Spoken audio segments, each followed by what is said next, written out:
ومن يعمل مثقال ذرة خيرا يره ومن يعمل مثقال ذرة شرا يره.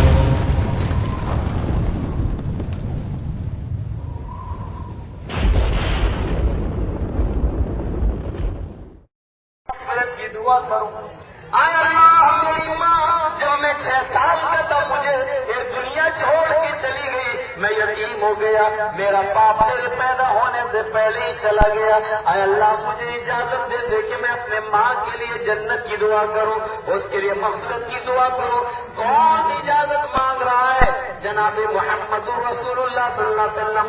کون اجازت طلب کر رہا ہے؟ اللہ کے بعد جس کا درجہ سب سے اونچا ہے. اجازت کون لے رہا ہے؟ محمد رسول اللہ. اور کس سے اجازت لے رہے ہیں؟ اللہ تعالیٰ سے اجازت لے رہے ہیں.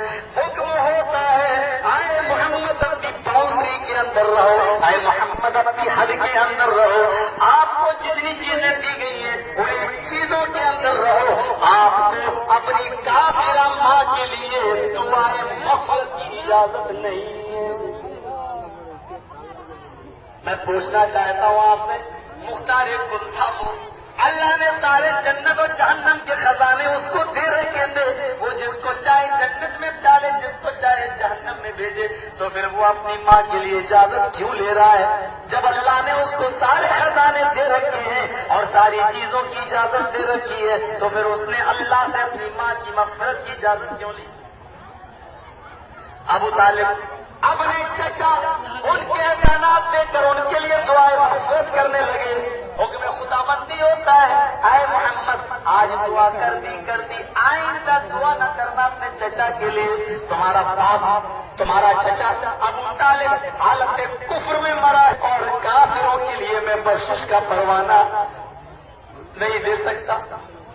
تمہارا چچا ابو طالب جہنم کے اندر جائے گا، اس کو میں جنت نہیں دے سکتا. کافروں کا ٹھکانہ جہنم ہے. ہاں اتنا ضرور کر سکتا ہوں کہ عذاب میں سب سے کم سزا دے دوں، عذاب میں تخفیف کر دوں، اور تمہارے چچا کو آگ کے صرف 2 جوتے پہنا دوں. ان اهون اهل النار عذابا يوم القيامه جمرة في اخمص قدميه جمرتان. قیامت کے دن سب سے ہلکا عذاب اس کو ہوگا جس کے پیروں کے تلوے کے نیچے آگ کی 2 چنگاریاں رکھ دی جائیں گی. یہ مسلمانوں کا عذاب. کافروں میں سب سے ہلکا عذاب ابو طالب کو ہوگا، ان کو جوتے پہنائے جائیں گے. مومنوں میں سب سے ہلکا عذاب مسلمانوں میں جس نے سب سے زیادہ گناہ، سب سے کم گناہ کیے ہوں گے، سب سے کم، اس کو بھی جہنم میں جانا پڑے گا. اور اس کا ہلکا عذاب کیا ہوگا؟ فی اخمص قدمیہ جمرتان. اس کو آگ کے 2 انگاش چنگاریاں اس کے پیر میں رکھ دی جائیں گی. اور آگ کی ان دونوں چنگاریوں کی وجہ سے اس کے دماغ کا حال کیا ہوگا؟ آگ کی چنگاریاں پیروں کے تلوے کے نیچے ہوگی. یغلی منہما دماغہ، لیکن آگ کی ان دونوں چنگاریوں کی وجہ سے اس کا دماغ اس کی کھوپڑی ہانڈی کی طرح کھول رہی ہوگی.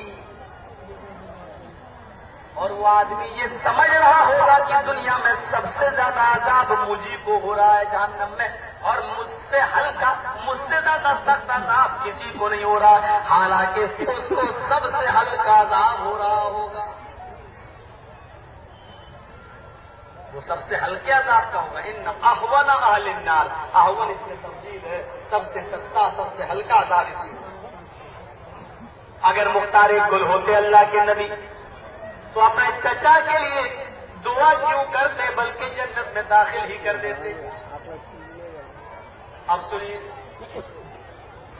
مختار کل ہوتے تو اللہ یہ نہیں کہتا. اور آج بڑے پوائنٹ کی بات سن لو مسلمانوں، شاید آپ کو آپ کے علاقے کے مولویوں نے بتائی ہو تو آپ کی خوش قسمتی، نہ بتائی ہو تو سن لیجیے. آپ قرآن کہتا ہے قیامت کے دن میدان محشر میں لوگ جمع ہوں گے، پریشان ہوں گے، کسی کی ہمت نہیں ہوگی کہ کسی کی سفارش کر سکے. یہاں پہ لوگ کہتے ہیں نا ڈرنے کی ضرورت نہیں، نماز نہیں پڑھتے ہو کوئی بات نہیں، روزہ نہیں رکھتے ہو کوئی بات نہیں. کیا ہوگا؟ ہم تو جس بابا کے مرید ہیں وہ ہمیں بچا لے گا. ہم تو جس بابا کے مرید ہیں وہ بچا لے گا. سنو، وہاں بڑے بڑے باباؤں کا حال کیا ہوگا یہ بھی میں تمہیں بتا دوں. میدان محشر لگا ہوا ہے. ہمارے بابا حضرت آدم بھی اسی میدان محشر میں ہے. آدم ثانی حضرت نوح علیہ السلام بھی میدان محشر میں ہوں گے. ابراہیم بھی ہوں گے، یعقوب بھی ہوں گے، زکریا بھی ہوں گے، یحییٰ بھی ہوں گے، اسماعیل بھی ہوں گے، یوسف بھی ہوں گے، یونس بھی ہوں گے، ایوب بھی ہوں گے، محمد رسول اللہ صلی اللہ علیہ وسلم بھی ہوں گے، عیسیٰ بھی ہوں گے، موسیٰ بھی ہوں گے، سبھی ہوں گے. لوگ کہیں گے آج جاگو، تبھی سے سورج ایک نیزے پر تمام میل کے فاصلے پر ہے، ایک میل کے زمانے سے گری ایک میل کے فاصلے پر ہے. کھوپڑیاں پگھل رہی ہوں گی، پسینہ ٹپک ٹپک کر زمین کے اوپر گر رہا ہوگا. کچھ لوگوں کا تو اتنا پسینہ گرے گا کہ اس پسینے میں وہ اپنی ناؤ چلانا چاہیں گے تو ناؤ بھی چلا لیں گے. لوگ کہیں گے کہ آج تو کوئی کسی کی نہیں سنتا، چلو حضرت آدم علیہ السلام کے پاس چلیں، ان سے کہیں کہ اللہ سے ہماری سفارش کرا دیں. تم تو پیروں کی بات کرتے ہو، ولیوں کی بات کرتے ہو، ملاؤں کی بات کرتے ہو، کچھ ملاؤں کی بات کرتے ہو، اور ہم تو تمہیں نبیوں کی بات سناتے ہیں، نبی بھی منع کر دیں گے. حضرت آدم سے کہیں گے چلو اللہ تعالیٰ شاید تمہاری بات مان لے، میری سفارش کرا دو، مجھے جنت میں پہنچوا دو. شاید اللہ کہ تم نبی اللہ تمہاری بات مان لے. حضرت آدم کہیں گے میں اللہ کے سامنے اپنی زبان کھولنے کی طاقت نہیں رکھتا، میں تمہاری سفارش نہیں کرا سکتا. لوگ پوچھیں گے کیوں؟ آپ تو اللہ کے بندے ہیں، اللہ کے نبی ہیں، کیوں آپ سفارش نہیں کرا سکتے؟ حضرت آدم کو اپنی ایک خطا یاد آ جائے گی اور کہیں گے کہ اللہ نے جب مجھے جنت میں بھیجا تھا پیدا کر کے، مجھے درخت کا پھل کھانے سے منع کیا تھا اور حکم دیا تھا فَلَا تَقْرَبَا هَٰذِهِ الشَّجَرَةَ اے آدم و حوا، تم دونوں اس درخت کے قریب نہ جانا. لیکن شیطان کے بہکاوے میں آگے میں اس درخت کے قریب چلا گیا. مجھے اپنی خطا یاد ہے، مجھے اپنی غلطی یاد ہے. پتہ نہیں اللہ میری بات مانے گا نہ مانے گا، میری غلطی میری خطائی معاف ہو جائے اور میں ہی جنت میں چلا جاؤں تو یہ بڑی بات ہے. حضرت آدم منع کر دیں گے کہ میں تمہاری سفارش نہیں کرا سکتا. لوگ آئیں گے حضرت نوح علیہ السلام کے پاس، حضرت نوح بھی کہہ دیں گے کہ میرا بیٹا پہاڑ کے اوپر چڑھ گیا تھا اور میں نے کہا تھا میرے بیٹے میری کشتی پہ سوار ہو جا. آج اللہ کا نام آ رہا ہے، زمین کے نیچے سے پانی، آسمان کے اوپر سے پانی. آج اللہ کے عذاب سے تو نہیں بچ سکتا. میں نے اپنے کافر و مشرک بیٹے کو اپنی کشتی میں سوار کرنے کے لیے بلایا تھا. اللہ نے فرمایا تھا اے نوح کافر ہے تیرا بیٹا، آج کے بعد وہ تیرا بیٹا نہیں، اس کو بیٹا کہہ دو گے تو میں تم سے نبوت چھین لوں گا. لوگوں میں نے اپنے بیٹے کو بیٹا کہہ کر بلا لیا تھا، مجھے وہ غلطی یاد آ رہی ہے، میں اللہ سے تمہاری سفارش نہیں کر سکتا. آدم منع کر دیں گے، نوح منع کر دیں گے. یونس علیہ السلام کے پاس لوگ آئیں گے، حضرت یونس کہیں گے اللہ نے مجھے حکم نہیں دیا تھا، کہا تھا اسی بستی میں رہو، میں پھر بھی نہ مانا اور اللہ کا حکم نہ مان کر میں دوسرے شہر کی طرف چل دیا. کشتی میں بیٹھ گیا، پانی کے جہاز میں بیٹھ گیا، آندھی آ گئی، طوفان آ گیا، جہاز کے تختے ٹوٹنے لگے. لوگوں نے قرآن نازل کی کہ اس میں اللہ کا ایک نافرمان بندہ بیٹھا ہوا ہے، اللہ کا نافرمان بندہ بیٹھا ہوا ہے. لہذا پرچیاں پھینکی، میں نے پرچیاں اٹھائی، ایک پرچی میں میرا نام نکلا، یعنی یونس اللہ کی نافرمانی کر کے آیا. لوگوں نے مجھے سمندر میں ڈال دیا. اللہ نے مچھلی کو پہلے سے بھیج دیا، جیسے مجھے سمندر میں پھینکا پھر میں زبان قرآن مچھلی نے مجھے لقمہ بنا لیا، مچھلی مجھے کھا گئی. 3 دن تک میں مچھلی کے پیٹ میں رہا. 3 دن کے کے بعد اپنی غلطی کا اعتراف کیا، اپنی خطا کا اعتراف کیا، اپنے جرم کا اعتراف کیا، اور اللہ سے یہ کہہ کر میں نے معافی مانگی، اور اللہ کے دربار میں میں نے اپنے آپ کو ظالم بنا کر پیش کر دیا. لا الہ الا انت سبحانک انی کنت من الظالمین. تیری ذات پاک ہے، تیرے علاوہ کوئی معبود نہیں. اے اللہ مجھے بخش دے. انی کنت من الظالمین، میں ہی تو ظالم ہوں، میں ظالموں میں سے ہوں. اے لوگوں، اللہ کے حکم کے بغیر میں کشتی کا سفر کر گیا، میں سمندر کا سفر کرنے لگا. میں نے بھی اللہ کی ایک مرتبہ نافرمانی کی. میں تمہاری سفارش نہیں کر سکتا. لوگ ابراہیم کے پاس آئیں گے، موسیٰ کے پاس آئیں گے، عیسیٰ کے پاس آئیں گے، زکریا کے پاس آئیں گے، سب اپنی اپنی خطا اور اپنی اپنی غلطی کا اعتراف کر دیں گے. اب وہ لوگ سوچیں، وہ لوگ تھوڑی دیر کے لیے خیال کریں، جرسیس کو اپنا دشمن سمجھ کر نہیں، اپنا بھائی سمجھ کر سوچیں. ہم نبیوں کی بات کرتے ہیں، جس میدان محشر میں نبی پریشان ہوں گے، وہاں پیروں اور ولیوں کی اوقات ہی کیا ہوگی. اور تم نے کتنا سیدھا سادہ عقیدہ رکھ لیا کہ ہمیں تو میرے بابا بھاگ دوڑ کے بچا لیں گے، ہمیں تو ہمارے پیر بھاگ دوڑ کے بچا لیں گے. ارے جہاں سارے نبی پریشان ہوں گے، کسی کی ہمت نہیں ہوگی. اب قرآن کیا کہتا ہے؟ قرآن کیا کہتا ہے؟ لا یتکلمون الا من نذر. اللہ سے کوئی بات کرنے کی ہمت نہیں کر سکتا، کسی کو کلام کرنے کی اجازت نہیں، مگر اللہ جس کو اجازت دے دے. اب لوگ آخر میں جناب محمد رسول اللہ کے پاس آئیں گے.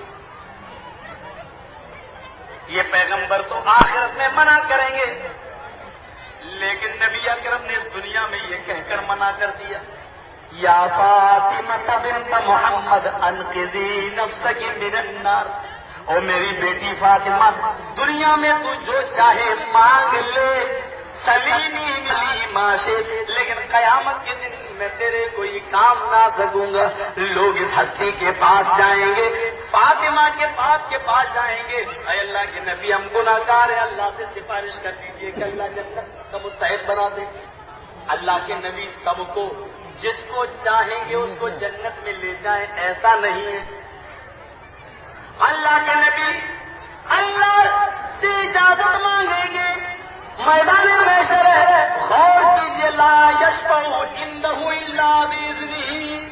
آیت الکرسی پڑھیے. آیت الکرسی کیا ہے؟ آیت الکرسی میں ولا یشفع عنده الا باذنہ، کوئی اس سے سفارش نہیں کر سکتا مگر جس کو وہ اجازت دے. اللہ اس کی اجازت کے بغیر لا یشفع عنہ، کوئی بھی سفارش نہیں کر سکتا اس کے پاس، یہاں تک کہ نبی اکرم بھی نہیں، مگر جس کو اللہ اجازت دے دے.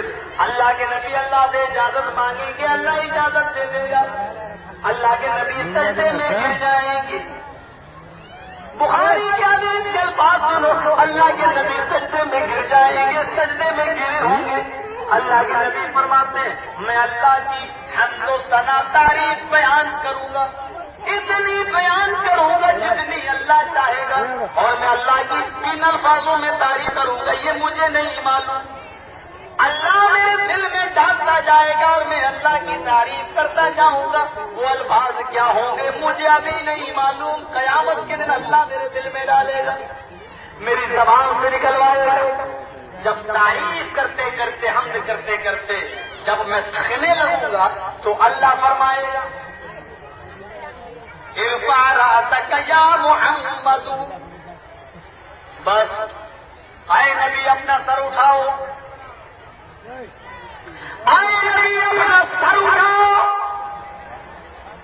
سل مانگو تو جو مانگو گے تمہیں دیا جائے گا. وشفی تشفع، اپنی امتیوں کی سفارش کرو، شفاعت کرو، تمہاری سفارش قبول کی جائے گی. پھر اللہ کے نبی اللہ سے کہیں گے، اللہ یہ میرے گناہگار امتی ہیں. اللہ کے نبی جتنوں کو چاہیں گے اتنوں کو نہیں لے جائیں گے، بلکہ اللہ کے نبی صرف اتنا کہیں گے، اے اللہ یہ میرے گناہگار امتی. اللہ ان لوگوں میں سے جتنے لوگوں کو چاہے گا معاف کر دے گا، جتنے لوگوں کو چاہے گا بخش دے گا، سب کو نہیں، جتنوں کو چاہے گا بخش دے گا۔ تو کہنا یہ چاہتا ہوں میں پورے واقعے کو سامنے رکھ کر، تم کس کے اوپر بھروسہ کرتے ہو؟ وہاں تو نبی پریشان، پیغمبر پریشان، رسول پریشان، نبی بھی سب کی سفارش نہیں کرا سکیں گے، نبی اکرم بھی صرف اتنے ہی لوگوں کو جنت میں لے جائیں گے جتنوں کو اللہ بھیجے گا، سب کو نہیں۔ وہاں جب سب کا یہ حال ہوگا تو ایرے ایروں کی حالت کیا ہے؟ وہ مولوی من گھڑت قصے بیان کرتے ہیں مسجد کے ممبر پر کھڑے ہو کر، جھوٹا ہے وہ مولوی، نبی پر الزام لگاتا ہے وہ مولوی جو اپنی تقریروں میں یہ کہتا ہے کہ مولوی 20 آدمیوں کو جنت میں لے جائے گا، جھوٹا ہے وہ مولوی جو کہتا ہے کہ حاجی 400 آدمیوں کو جنت میں لے جائے گا، مکار ہے، فریبی ہے، جھوٹا ہے، وہ محمد رسول اللہ پر جھوٹا الزام لگا رہا ہے وہ مولوی۔ نبی تو بخشوا نہیں سکیں گے، آدم اور نوح تو بخشوا نہیں سکیں گے، پیغمبروں کا حال یہ ہوگا، مولوی 20 کو جنت میں لے جائے، حاجی 400 کو جنت میں لے جائے، چندہ کر کے محلے کے 5 لوگوں کو حج کرا دو، پورا محلہ جنت میں۔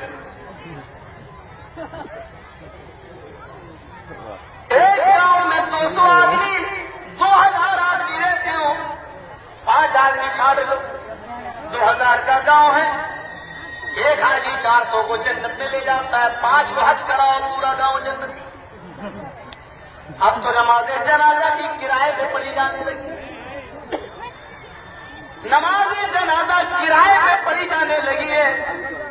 تعجب کریں گے، بدایوں بریلی کے اندر باقاعدہ مولوی نے کہا ہے کہ کون سی جنازہ پڑھاؤں؟ جنت الفردوس والا، 7 جنتیں، پہلی جنت، دوسری جنت، تیسری، 25,000 روپیہ تو جنت الفردوس والا جنازہ پڑھائیں گے، 25,000 روپیہ تو تمہارا مرنے والا 7 جنتوں کو چڑھتے ہوئے چیرتے ہوئے سب سے اوپر والی جنت میں جائے گا، جنت الفردوس میں۔ ابھی تک تو نکاح پیسوں میں پڑھایا جاتا تھا، یہ کہہ کر 200 والا پڑھاؤں کہ 500 والا، جتنا مہنگا پڑھاؤں گا اتنے دن طلاق نہیں ہوگی، مضبوط ہوگا۔ اب اگر تم نے نکاحوں میں کوالٹی اور کیٹاگری نکالی، اب تو نماز جنازہ میں کیٹاگری نکالنے لگی۔ اور میں کہتا ہوں او کٹ ملا، تو 2000 والا بھی پڑھا لے، 25,000 والا بھی پڑھا لے، جو جہنمی ہے اس کو تیری نماز جنازہ بھی جنت میں نہیں لے جا سکتی۔ محمد ابن عبداللہ پر نظر ڈالو، عبداللہ ابن ابی کا جنازہ پڑھانے کے لیے تیار، اور جس نے نبی کی بیوی کو گالی دی، اما عائشہ پر تہمت لگائی، وہ بھی زنا کی بلاکاری کی، اس نے کہا عائشہ کے لیے جنگل میں رہ گئی، صفوان ابن معطل ان کو لے کے آئے، یہ صفوان نے عائشہ کے ساتھ، اما عائشہ کے ساتھ منہ کالا کیا جنگل میں، اس نے زنا کی تہمت لگائی۔ وہ عبداللہ ابن ابی جس نے محمد رسول اللہ کو دنیا کا سب سے زیادہ حقیر اور ذلیل انسان کا، جب یہ مرا اس کا بیٹا کہنے لگا میرے باپ کی جنازہ پڑھا دیجیے، اللہ کے نبی ان کی جنازہ پڑھانے کے لیے کھڑے ہو گئے، حضرت عمر نے پیچھے سے کرتا پکڑ لیا، اے اللہ کے نبی اس بدبخت منافق کا جس نے آپ کو آپ کی بیوی کو ستایا جنازہ نہ پڑھائے۔ آپ نے فرمایا عمر میرے کرتے کو، میری قمیض کو پیچھے سے چھوڑ دو، اگر میری دعا کرنے سے کسی منافق آدمی کو جنت مل جاتی ہے تو میرا کیا بگڑ جائے گا، میری رحمت میں کیا کمی آ جائے گی، میرا کیا نقصان ہو جائے گا۔ آپ آگے بڑھ گئے، اللہ اکبر کہنے والے آسمان سے اللہ نے جبرائیل کو بھیج دیا، فرمایا میرے نبی سے کہہ دو آپ کو رحمت کرم آ گیا، آپ کی رحمت کو گوارا نہیں کہ منافق بھی جہنم میں چلا جائے، لیکن اللہ اس کو جنت دے نہیں سکتا جو میرے نبی کا دشمن ہو، جو میرے حبیب کا دشمن ہو۔ اے نبی سن لو، 70 مرتبہ بھی اس کی جنازے کی نماز پڑھاؤ گے تو اللہ اس کو جنت نہیں دے گا۔